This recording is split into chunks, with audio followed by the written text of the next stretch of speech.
Aksi pencurian di dalam masjid kembali terjadi di kota Palembang.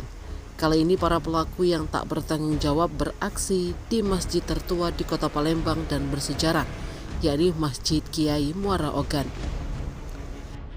Akibat aksi pencurian itu, masjid yang berada di Jalan Ki Merogan, Kecamatan Kertapati, Palembang ini kehilangan seperangkat CCTV dan puluhan kilogram sembako.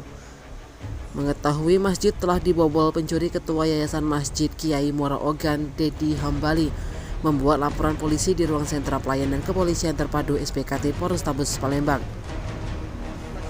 Ditemui usai membuat laporan, Dedi menyebut pihaknya baru menyadari peristiwa tersebut pada Rabu 24 Juli 2024 sekitar pukul 9:30 waktu Indonesia Barat.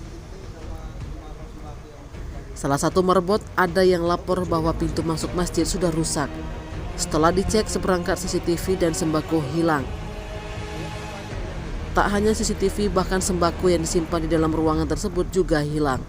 Sembako itu untuk para ustadz masjid, berupa beras totalnya 30 kg, minyak, gula pasir, dan gandum.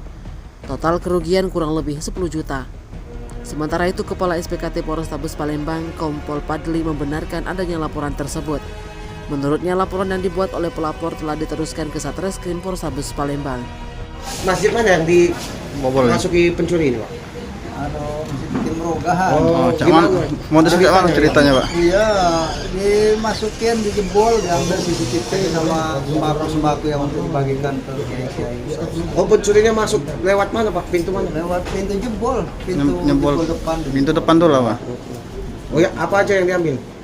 Seperangkat CCTV sama sembako. Oh, jadi masjid itu ruginya berapa, Pak? Kira-kira, Pak? CCTV sama ya 10 jutaan lah. 10 juta. Ada rekaman CCTV-nya, Pak, orangnya, Pak. Jadi CCTV diambil, kita mulai udah hilang. Decodernya diambil. Iya. DPR-nya. Yang untuk penetapnya itu. Iya, gimana kan mau ini? Itu diduga siapa, Pak? Yang ngambil? Belum mau dididik dulu nih masalahnya. Iya, Oke, siap. Kami ke itu loh ya. Ya, siap. Oke, Pak. Siapa Siap, nama, ya. Pak? Pak Dedi. Foto tuh, sudah belum foto? Tim Liputan Sumsel Update TV melaporkan.